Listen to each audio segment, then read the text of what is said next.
Graça e paz, irmãos. Glória a Deus por você que está perseverando nessa semana, né? Chegamos na sexta, né? Sextou, e nós estamos aqui na casa do Senhor vencendo, né? Nesse propósito, concluindo essa semana, né? E eu creio que o Senhor irá falar ao seu coração, como tem sido até aqui, de uma forma tremenda, em nome de Jesus. Quero convidar, aproveitando que vocês já estão em pé ainda, Gênesis capítulo de número 45.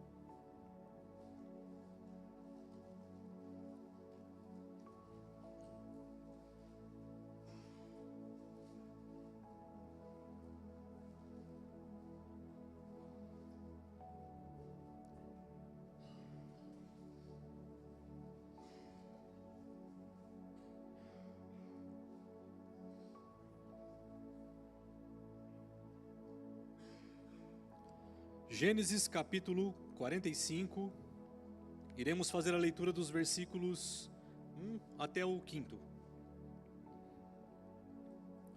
Diz assim: José não conseguiu mais se conter. Havia muita gente na sala e ele disse a seus assistentes: saiam todos daqui. Assim que ficou a sós com seus irmãos e lhe revelou sua identidade, José se emocionou e começou a chorar. Chorou tão alto que os egípcios os ouviram, e logo a notícia chegou ao palácio de Faraó. Sou eu, José, disse a seus irmãos. Meu pai ainda está vivo? Mas seus irmãos ficaram espantados ao se dar conta de que o homem diante deles era José. Perderam a fala. Cheguem mais perto, disse José. Quando eles se aproximaram, José continuou: eu sou José, o irmão que vocês venderam como escravo ao Egito. Agora não fiquem aflitos ou furiosos uns com os outros por terem me vendido para cá. Foi Deus que me enviou diante de vocês para lhes preservar a vida. Até aqui somente. Pode se assentar.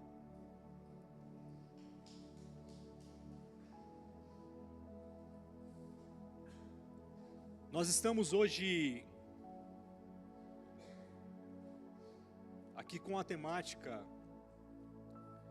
Elohim, né? O ser de Deus. Estamos falando aqui sobre as manifestações ou as emanações de Deus. Então, Elohim, Deus que está no controle, todo-poderoso, fala sobre soberania, sobre o governo, sobre esse Deus que está acima de tudo e de todos, que controla todas as coisas, que tudo que existe foi criado por Ele, que não se surpreende com nada, que nada o pega de surpresa, que sabe de tudo, que não precisa de nada, que não tem necessidades, um Deus que não tem início e não tem fim, um Deus que não é mensurável. Esse é o nosso Deus, Elohim, aquele que está no controle. Os dias em que vivemos são dias conturbados, né, irmãos? Porque nós estamos ouvindo notícias e rumores de notícias de um descontrole total. Nações guerreando, fome, doenças, transtornos, patologias, ideologias.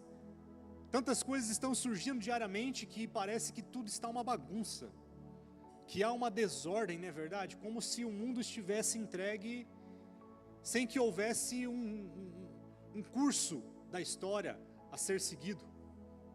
Muitos acreditam que Deus não existe, e se Ele existe, Ele está de braços cruzados em relação às realidades que ocorrem no mundo hoje. Deísmo, né? É uma visão deísta. Alguns acreditam que o que está acontecendo, mas é obra do acaso.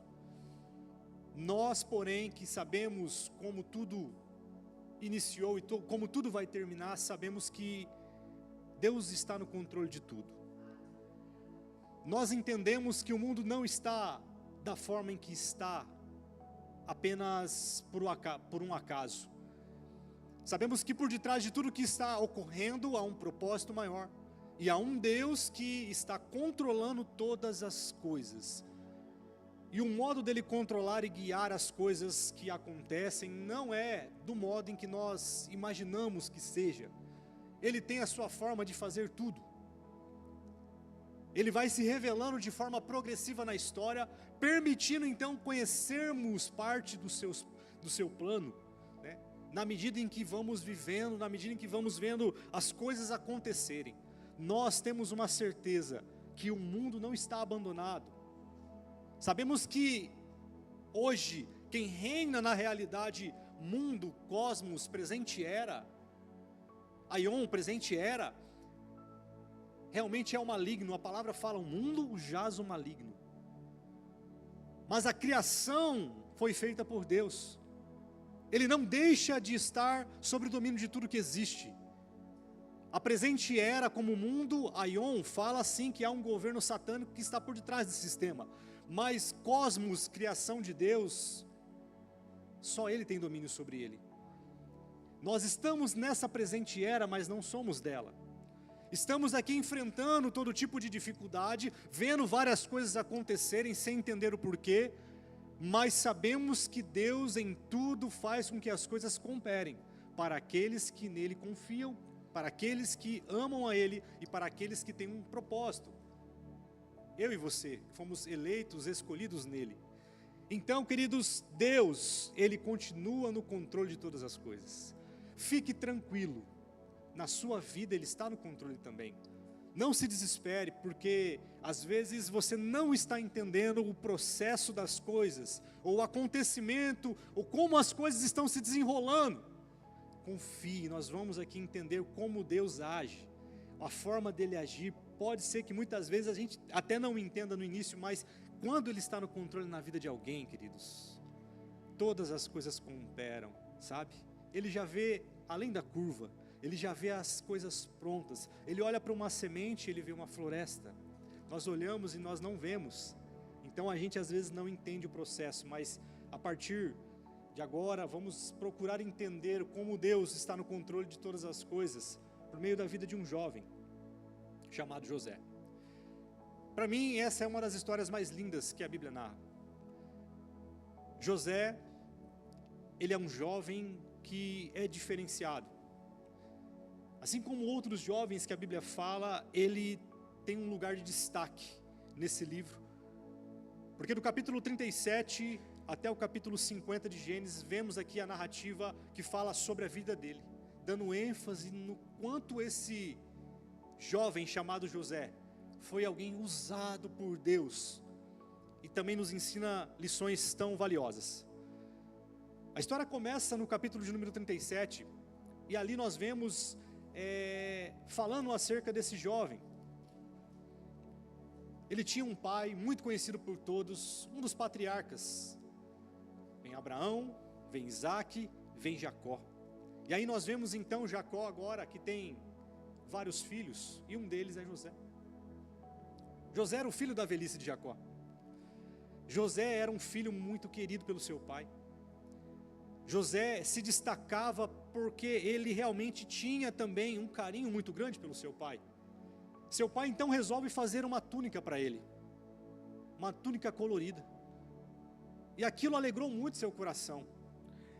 Mas essa predileção que o seu pai tinha por ele causou inveja e dissensão entre os seus demais irmãos, porque os irmãos olhavam e via que havia um certo tratamento diferenciado com José, que ele era o queridinho do seu pai.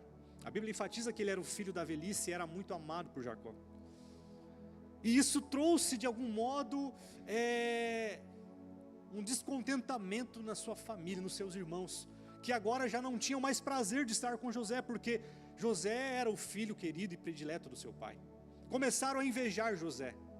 Certo dia então, seus irmãos mais velhos vão para um determinado local, ficam alguns dias lá, e o pai de José agora dá a ordem para que ele pudesse ir até onde seus irmãos estavam.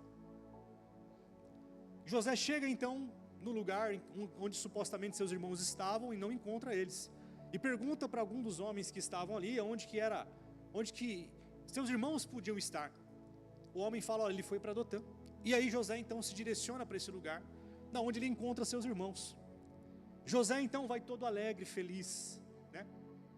E quando seus irmãos o veem de longe, fala assim, lá vem ele, esse metido, acha que é melhor que a gente? Judá então arquiteta um plano e fala para os irmãos assim, olha, o que vocês acham da gente dar um fim na vida desse José? Ele até agora tem sido motivo de tristeza, de intriga e briga para nós, porque nosso pai ama mais ele. Vamos pegar ele, vamos matá-lo. E aí surge então a possibilidade de jogar numa cisterna, numa cova, né, para que ele pudesse morrer ali. Geralmente cisternas e covas eram feitas e havia água no fundo ali, não é verdade? Então eles queriam matar o seu irmão, afogado ali, sem que ele pudesse, né, ter escape. Rubem, um dos irmãos, o irmão primogênito, fala não, gente, intervém, né, nessa conversa maligna e fala não.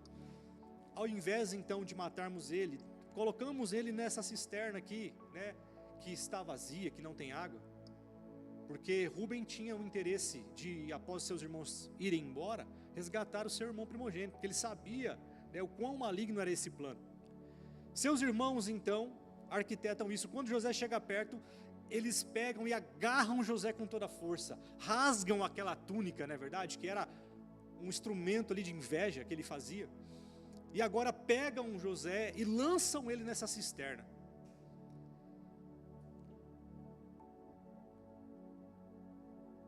José, agora sem entender o motivo, ou entendia, é verdade, porque via o descontentamento dos seus irmãos com ele, agora está nessa realidade. Seus irmãos agora, não contente com isso, né, vão, comem alguma coisa e pensam, né, e Judá então, aquele que arquitetou todo esse plano, fala assim, olha, matar ele somente não parece ser tão rentável assim, o que vocês acham de nós vendermos ele? Aí passa uma caravana de homens ali que compram, né, escravos, e eles então vendem seu irmão como um escravo para essa caravana, para esses homens. E aí então esses homens levam José até Potifar. Potifar, ele era um líder, uma autoridade na casa de Faraó, tinha muito poder, tinha muito reconhecimento, e ele comprava escravos para que pudesse trabalhar para si. E aí então seus irmãos agora, ao voltar para casa, né, matam ali um bode, passam ali o sangue desse bode naquela túnica, levam para o seu pai e mentem agora e falam, olha assim, olha, infelizmente, olha o que aconteceu, né? O José foi morto. Aí seu pai fica amargurado, dá um brado, fica amargurado e fica mal, porque ele amava muito o filho da sua velhice, e agora vê toda essa realidade, e fica mal, e fica entristecido. E aí então agora dá início a uma nova etapa na vida desse jovem. Ele estava muito bem, seu pai apenas tinha dado a ordem para que ele pudesse chamar os seus irmãos. Ele sofre uma emboscada, queridos, e ele vai parar agora na casa desse homem chamado Potifar. Só que, sabe o que é interessante? José era um sonhador. José era alguém que Deus usava, ou tinha liberado esse dom sobre ele. Antes de todos esses acontecimentos, ele estava ainda na casa do seu pai. E um dia, ele teve um sonho, na onde ele estava com feixes, amarrando feixes, ele e seus irmãos. E de repente, um dos seus feixes, o feixe que José estava amarrando, fica de pé. E os feixes, né, de trigo dos seus irmãos se dobravam diante dele. Ele revela esse sonho aos seus irmãos na inocência. Seus irmãos logo interpretam e falam assim, olha, você está querendo dizer que você vai ficar de pé e nós vamos se dobrar diante de você, vamos ser seus servos? E aí ele conta um outro sonho. Ele sonha um dia e ele vê o sol, a lua e as estrelas agora se dobrando. E ele conta para o seu pai, para sua mãe, e quando eles ouvem esse sonho, falam assim, você está louco? Como pode? Você acha que nós vamos se curvar diante de você? O que você está pensando? Mas o versículo fala, no final do versículo, capítulo 37, ou no meio, no meio, que seu pai guardava no coração tudo aquilo. Seu pai sabia que havia um propósito, esses sonhos não eram em vãos. Ele está na casa de Potifar, e José era um jovem excelente em tudo que fazia. Deus era com ele em tudo aquilo que ele fazia. Com um pouco tempo de serviço prestado como escravo na casa de Potifar, ele recebe um lugar de destaque, onde ele começa agora, como servo, a tomar conta de toda a casa de Potifar. E Potifar via que as coisas prosperavam. Tudo quanto José colocava a mão dava certo. Tudo prosperava. A fidelidade dele a Deus refletia em tudo aquilo que ele fazia. E a consequência disso era que as coisas eram bem feitas. Se ele colocasse a mão no rebanho, prosperava. Na parte da agricultura, enfim, toda a administração. Potifar então dá para ele uma autoridade maior na sua casa, para que ele pudesse governar tudo o que havia na sua casa. Abaixo de Potifar, o que ele falasse ali era lei. Apenas uma restrição foi dada a ele, que ele não tocasse na sua mulher. José, a Bíblia narra e fala sobre ele ser um jovem forte, um jovem bonito, e um jovem fiel a Deus, acima de tudo. Havia então uma mulher, a mulher de Potifar, a Potífera, né? Potifera. Essa mulher então começou a olhar para ele de uma forma diferente. Começou a desejar José. E várias vezes ela tentava lhe seduzir José para que ele se deitasse com ela, e ele se levantava e resistia e falava: eu não posso. O meu Senhor me deu autoridade sobre tudo que tem aqui nessa casa, menos sobre você. E o interessante é que a preocupação dele não era simplesmente com o pecado cometido, mas contra quem ele estava praticando esse pecado, que era contra Deus. Ele fala: como eu poderia fazer tamanha maldade contra Potifar e pecar contra o meu Deus? Olha a fidelidade desse jovem. Pensa bem, ele passou por tudo que passou, sofreu, ficou ali naquela cisterna, né?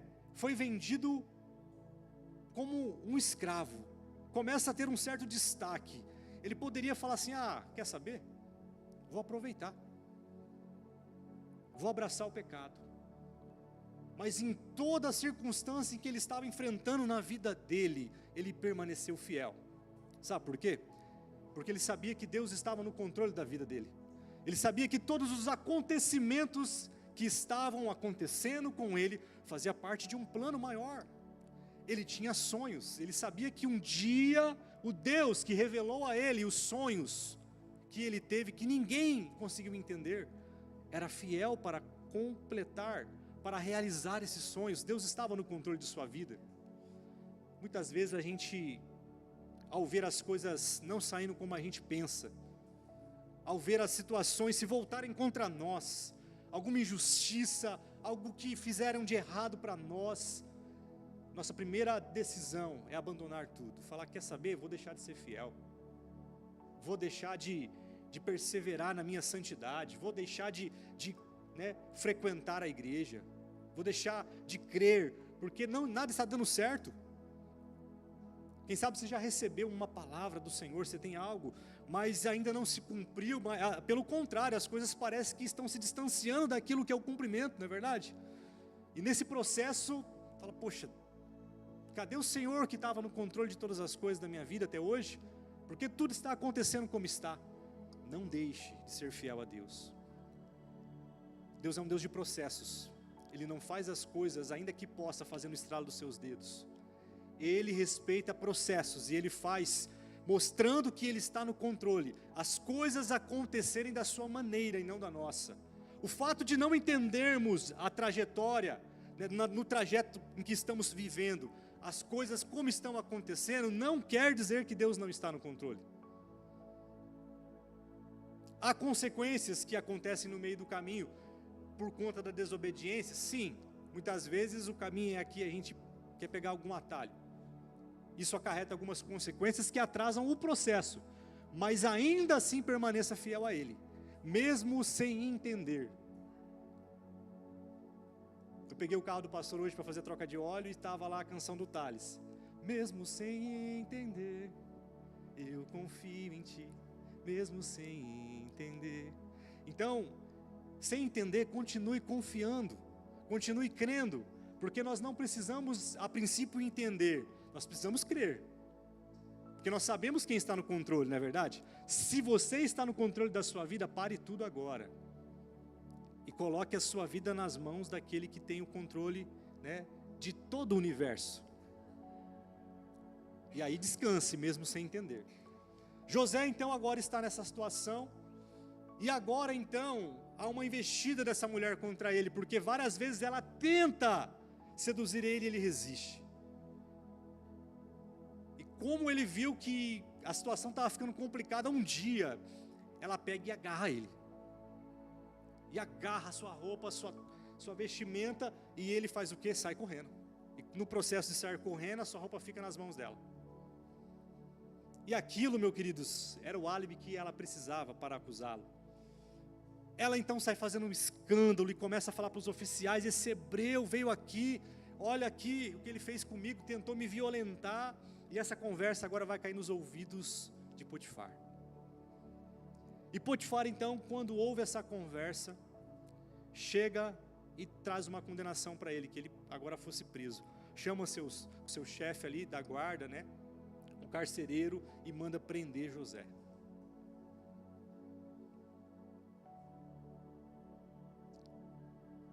A Bíblia não fala que José se defendeu ou que quis dar algum questionamento.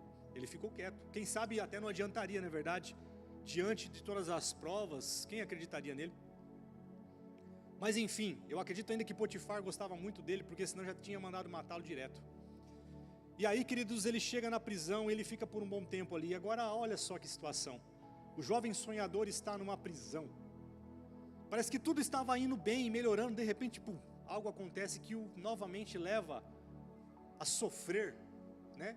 Sem ter feito nada. Ele não fez nada para os seus irmãos. Ele não fez nada para aquela mulher. Estava ali de forma, quem sabe, inocente, né? Sem entender, mas estava naquela prisão agora. José era alguém excelente, mesmo na prisão, queridos. Ele começou a ter destaque, ao ponto do carcereiro não ter mais trabalho na prisão, a não ser ficar tranquilo e deixar a responsabilidade sobre José, porque ele organizava os presos ali, né? Ele tinha um espírito excelente, ele tinha um espírito de liderança. Onde ele chegava, ele assumia a frente das coisas, mesmo numa prisão. E ele toma esse lugar de destaque. E de repente, passa um tempo, 2 homens são lançados na prisão por Faraó: o copeiro e o padeiro.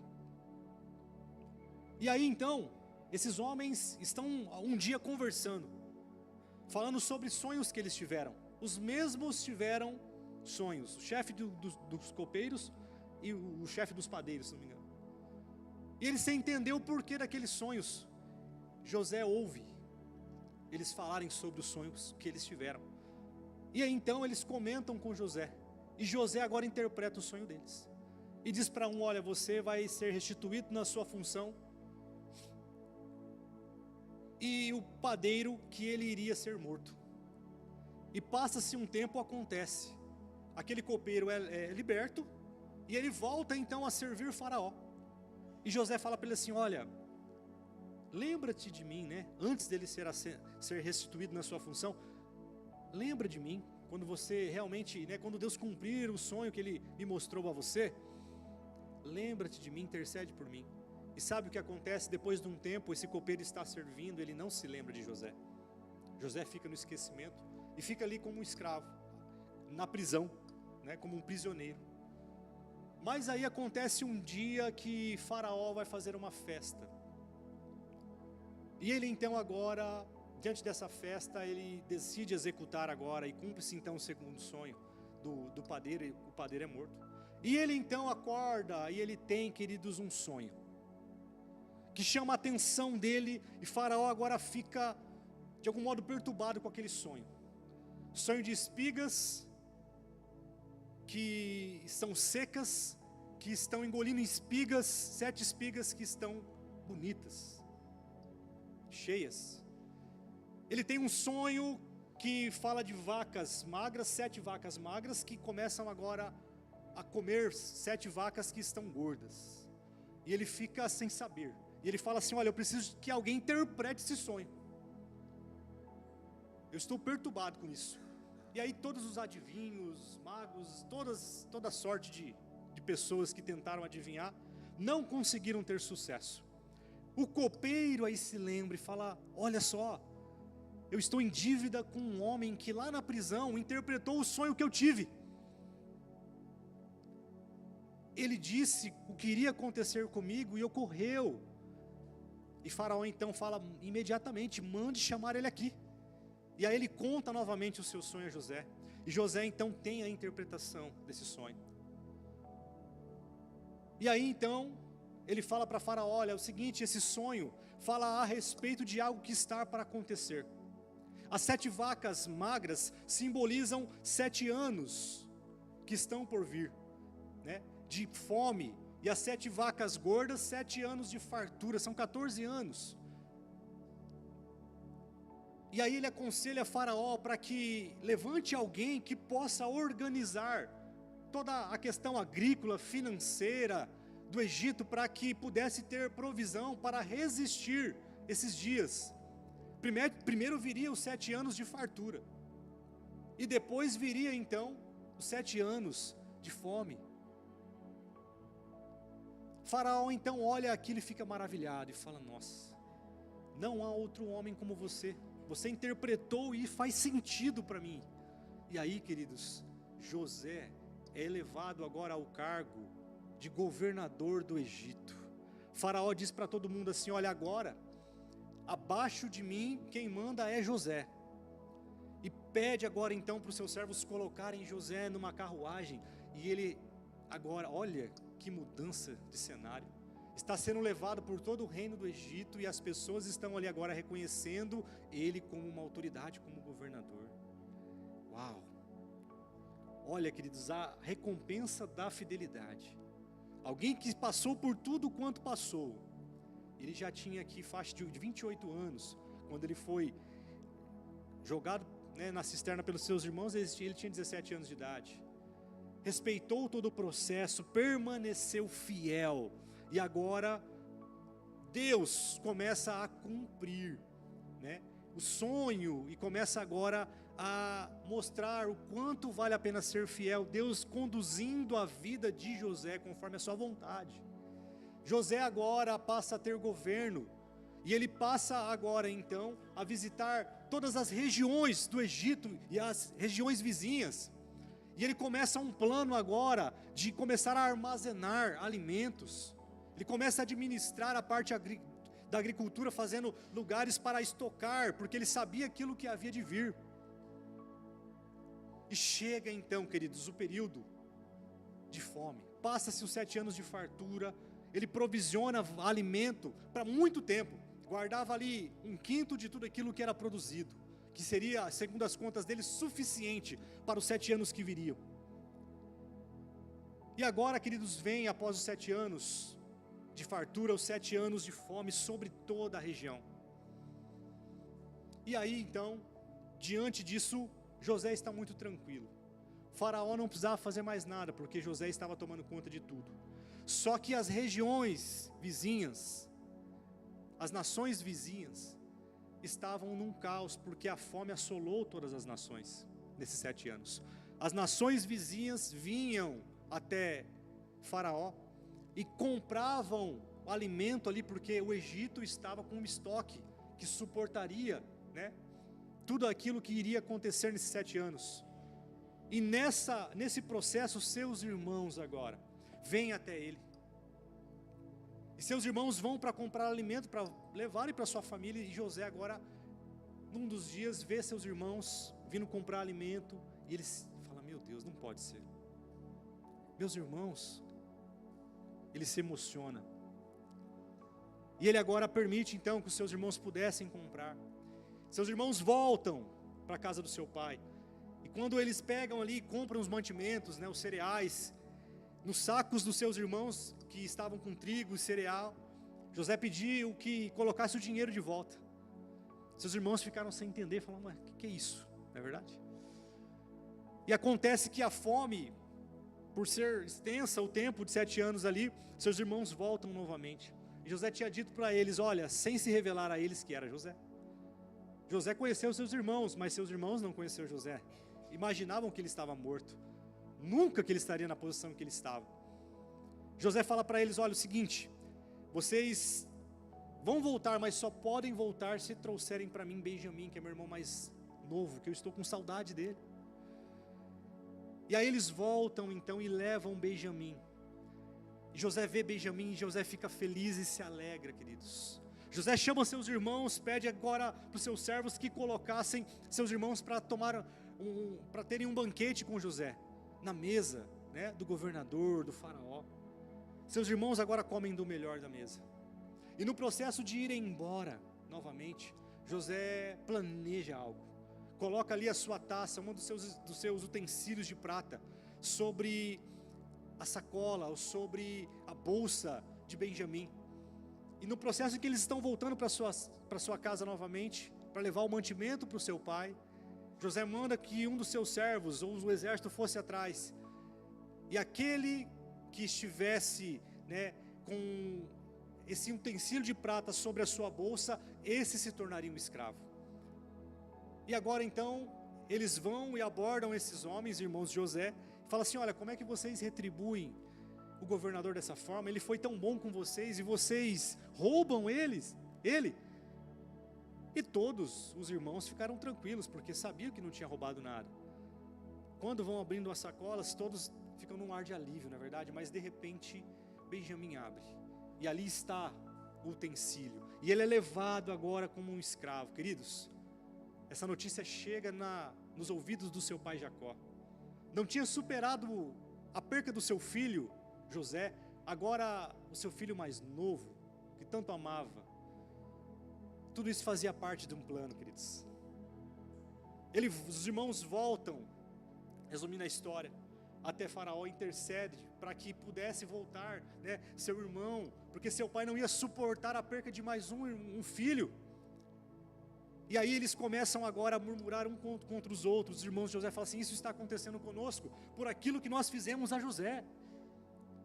Deus está nos castigando mal, por conta da maldade que fizemos com o nosso irmão. E José ouvindo aquilo, queridos, José não suporta mais, ele está inflamado pelas suas emoções, porque agora está diante dos seus irmãos, e ele não consegue mais se conter. Ele está naquela sala onde nós lemos aqui no capítulo de número 45, e ele pede então para que todo mundo saia daquela sala, e ele agora se revela aos seus irmãos, e ele revela a sua identidade. Ele chega diante dos seus irmãos e fala assim, fiquem tranquilos, eu sou José, eu sou José. E os seus irmãos ficaram sem saber, ficaram, meu Deus, José, de fato, você está vivo. Uma mistura de alegria e ao mesmo tempo de medo, sem saber se agora, com toda a autoridade que José tinha, podia retribuir, né, o mal agora a eles, mas não. José acolhe seus irmãos, e José diz o seguinte, olha, fiquem tranquilos, tudo o que aconteceu, por mais que vocês fizeram mal a mim, Deus me retribuiu com um bem. Tudo isso faz parte de um plano e de um propósito maior, porque Deus está no controle de todas as coisas da minha vida. Deus me mandou aqui para o Egito, não foi vocês que me colocaram nessa situação, foi Deus que me colocou nessa situação, para que eu pudesse vir à frente de vocês, sabendo que toda a situação que está acontecendo agora iria acontecer, que essa fome viria, e vocês estariam aqui hoje, para que eu pudesse ser canal de bênção na vida de vocês. Queridos, Deus estava no controle da vida de José em todo momento. Ele permaneceu fiel e colheu os benefícios do processo, vendo, claro, as dificuldades, as provações, as acusações, as injustiças, mas Deus guardando a vida dele, em cada etapa, elevando ele a ter experiências novas, e se revelando a José de uma forma única, como um Deus que cuida. Deus cuidar de nós, não é Ele segurar a nossa mão e esquivando-nos dos problemas que a vida nos traz, Pelo contrário, é nos dando capacidade, melhor dizendo, não é nos livrando das dificuldades, mas é nos livrando nas dificuldades. São elas que nos fazem entender quem Deus é. São os obstáculos, as coisas que não saem como a gente pensa, que mostra a revelação de Deus. São as impossibilidades que mostram o Deus do impossível. São as portas fechadas que mostram o Deus que abre portas. São as doenças que revelam o Jeová Rafá. São as coisas improváveis que revela esse Deus que faz aquilo que o homem não pode fazer. Então entenda na sua vida que nada do que está acontecendo está por um acaso. Tudo há um propósito. Se há coisas que estão assim, complicadas como estavam na vida de José, há um porquê. Deus, se Ele está no controle da sua vida e se você está se mantendo fiel, descanse. Entenda que no final, queridos, é bênção. No final, Ele estará com você, cumprindo cada promessa que Ele disse, que Ele prometeu.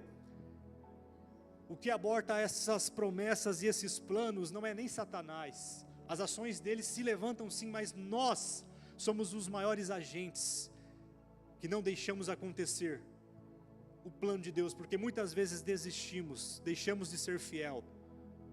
Continue sendo fiel, continue perseverando. E aí, queridos, diante de tudo isso que acontece com José, ele manda chamar seu pai vem também. Faraó conhece seu pai. Agora, seus irmãos começam a ter um lugar de destaque, de governo no reino também para ajudar José. Seu pai agora, quando vê José, se alegra, fica feliz, sabe? Toda aquela amargura que ele viveu por todo esse tempo agora, é trocado por um brado de alegria. E após isso, ele viveu ainda 17 anos, querido, vendo a sua família restaurada. Jacó teve o prazer, de ver seus filhos ali restaurados, José abençoando, toda a família. E ele então, no final da sua vida, libera a bênção sobre os seus filhos, sobre a vida de cada um deles. E quando chega na vida de José, ele chega em José e fala: José, eu te abençoo, porque você é um ramo frutífero, José. José, com a sua fidelidade, entendendo que Deus estava no controle da sua vida, foi frutífero por onde ele passou. Quem fosse contar acerca de José, iria ter um bom testemunho, dizendo: olha, ele passou aqui na casa de Potifar, e ele foi alguém diferente. Ele passou na prisão, e realmente ele foi alguém diferente, fez a diferença. Ele foi o governador, e fez a diferença num período onde havia muita fome, e ele foi aquele usado por Deus para organizar tudo para que pudéssemos enfrentar esse período. Queridos, vale a pena ser fiel. Deus está no controle de todas as coisas. Podemos não entender, mas devemos confiar nele. Na sua vida, eu creio que Ele quer fazer coisas muito maiores. Ele é o Jeová Elohim, Todo-Poderoso. Ele é soberano sobre todas as coisas. Se você confiar, se você continuar crendo, espere, e você vai ver quantas coisas Deus ainda vai realizar. Na sua casa, na sua família, nos seus negócios. Permaneça fiel, continue crendo em nome de Jesus, amém? Se coloque de pé.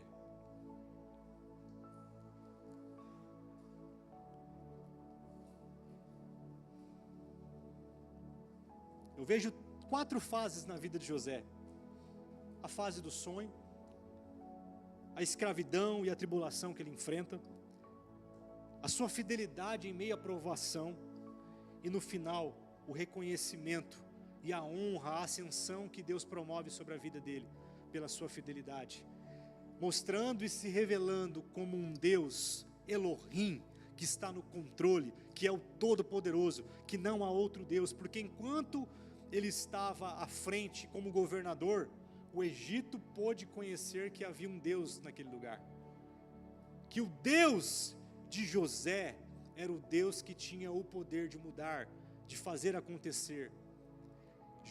O faraó olhou para a vida de José e falou assim: meu Deus, ele teme a Deus, ele é alguém diferente. Se ele estiver à frente do reino comigo, as coisas vão prosperar. Que as pessoas possam olhar para mim e para você e ver aquilo que viram em José. Não José, mas o Deus que ele servia. Que a nossa vida revele que há alguém que está no controle dela. Que não somos nós que tomamos as decisões apenas. Podemos errar, somos humanos e falhamos. Mas, que as pessoas ao olharem para a sua vida, vejam o agir de Deus tão nítido e tão claro, que vão dizer, Deus está no controle da vida dessa pessoa. É Deus que está realizando isso, não é homem. Feche seus olhos. Senhor, nós queremos agradecer e louvar o Teu santo nome por tudo, Pai. Nós queremos Te render toda a nossa devoção, Pai. Queremos entregar tudo em Suas mãos, porque afinal de contas tudo vem de Ti, tudo volta para Ti. Não há nada que vem, que temos, que não tenha vindo das Suas mãos, Pai. Tudo volta para Ti. Nos ensina a viver como mordomos, entendendo que tudo que o Senhor nos deu é apenas para administrarmos. Tudo pertence ao Senhor. Nos ensina a confiar a nossa vida e os cuidados da nossa vida nas Tuas mãos. Que possamos entender que o Senhor está no controle de todas as coisas. Não nos deixe sermos guiados por notícias, por falácias, por argumentos. Não, nós queremos sermos realmente afirmados na Sua palavra. Sua palavra nos diz que o Senhor é soberano. Todas as coisas foram criadas. Conhecemos na Bíblia a história do Seu governo e do Seu propósito eterno, que o Senhor está cumprindo a Sua vontade e está de forma progressiva se revelando aos homens, e sabemos que no final, o que nos aguarda, Pai, é o glorioso dia, onde o Senhor virá e se revelará, trazendo o Seu reino, revelando a Sua vontade plena para nós. Estamos num processo, não nos deixa, Pai, desanimar, não nos deixa desistir, Pai. Em nome de Jesus, nos ajuda a crer, mesmo em meio às dificuldades, mesmo em meio às batalhas que muitas vezes não estamos conseguindo vencer, que possamos entender que essa guerra é Sua. O Senhor é aquele que peleja por nós, o Senhor está à nossa frente. Queremos realmente continuar crendo, Pai, mesmo em meio às impossibilidades. Em nome de Jesus, Pai, se alguém aqui, que está aqui nessa noite, que está em conflito, que não está entendendo o processo da sua vida, se revela a essa pessoa, Pai, trazendo paz, trazendo segurança e certeza, realmente trazendo à memória dessa pessoa aquilo que traz esperança, para que ela possa crer que ela não está sozinha, que o Senhor a ama e há um propósito lindo nessa vida. Em nome de Jesus, realmente que possamos sair daqui com essa certeza de que todas as coisas, Pai, cooperam para um bem daqueles que amam a Ti e foram chamados para um propósito, Pai. Em nome de Jesus, revela-te como aquele que está no controle de todas as coisas. Tira todo engano, tira toda mentira, dissipa, Pai, toda palavra negativa, toda palavra errada que venha trazer confusão. Traga clareza, Pai, traga certeza, Senhor Jesus Cristo. Nos mostra o caminho, nos revela a Sua vontade. É o nosso anseio, Pai, em nome de Jesus, para que possamos continuar olhando para Ti, autor e consumador da nossa fé. Em nome de Jesus, Pai, nos ajuda a crer, Pai, nos ajuda a confiar em Ti. Em nome de Jesus.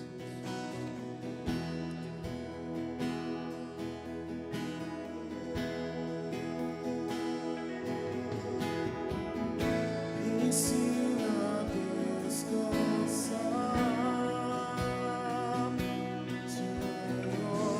me ensina. Sim, Jesus, nos ensina a esperar em Ti. Tu és fiel. Me ensina a confiar, somente uma palavra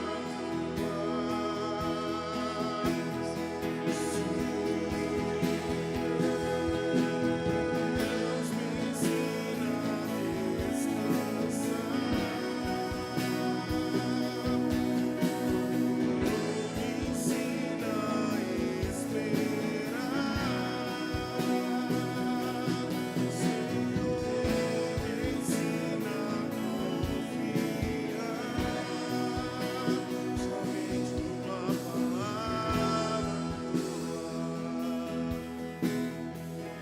Aleluia. Em nome de Jesus, que você possa continuar crendo e confiando, queridos. Ele é Elohim, Ele está no controle, Ele tem todo o poder. O que é essa situação que você está enfrentando diante de todo o poder que Ele tem, diante de tudo aquilo que Ele já fez? Troque a sua ansiedade, troque a sua desconfiança, troque a sua incredulidade pela confiança, pela fé e pela certeza de que você confia num Deus que não é homem para mentir, nem filho do homem para se arrepender, num Deus imutável, que não tem sombra de variação, num Deus que pode fazer todas as coisas. Continue crendo, em nome do Senhor Jesus. Aplauda o nome dEle. Aleluia.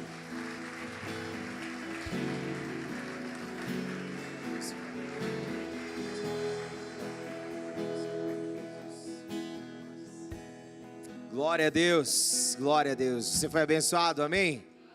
Glória a Deus. Lugares e posições não mudaram José, mas José mudou todo lugar por onde ele passou. Tudo foi diferente onde ele passou. Lugares e posições não mudou José, mas cooperaram para que ele pudesse ser elevado dentro do propósito eterno de Deus. Então, circunstâncias que a gente passa, na verdade, estão cooperando e nos elevando para o propósito de Deus. Resista o processo. Ele é o alfa e o ômega, Ele é o começo e Ele é o fim. Aleluia. Comece com Ele, termine com Ele, porque melhor do que começar é terminar bem, amém? Aleluia. Glória a Deus. Em casa, quando... Isso aí faz parte do tempo passado, né, queridos? Mas alguns ainda é presente, mas quem normalmente tem o controle na casa é o homem, né? Quando senta na frente da televisão, né? Normalmente é o homem, né? E às vezes ele está na caixinha do nada, ele fica passando um monte de canal. O que você está assistindo? Eu estou vendo. Não sabe nem o que está vendo, né? Mas o homem normalmente fica no controle e define a cena que vai assistir. Que você possa confiar o controle nas mãos do Filho do Homem, porque Ele vai definir as cenas que você vai assistir, e é bom que Ele já sabe o começo e o fim. Então só confia, resista o processo. Aleluia. E assista aquilo que Ele vai fazer. Amém? Glória a Deus. Feche seus olhos, vamos orar mais uma vez. Pai, muito obrigado por essa noite, obrigado por essa palavra poderosa que nos encoraja, Senhor, a nos mantermos fiéis, ó Deus, mesmo diante das circunstâncias, mesmo diante dos processos. Nós queremos declarar, Senhor, que nossa confiança está no Senhor, ó Deus, e é isso que nos assegura, ó Deus, para que a gente possa, ó Deus, prosseguir, ó Deus, para cumprir o destino no qual o Senhor tem para cada um de nós. Obrigado, Senhor, obrigado porque o Senhor é Elohim, aquele que no controle está, Rei dos reis e Senhor dos senhores, o nosso Deus, único e verdadeiro. Aleluia, Senhor. Estende as suas mãos, que a graça de Cristo Jesus, o Senhor e Salvador, o amor eterno de Deus o Pai e a comunhão do Espírito Santo seja sobre todo aquele que crê, hoje e para todos sempre. Quem crê diz amém. Amém. Aleluia, vamos aplaudir o Senhor.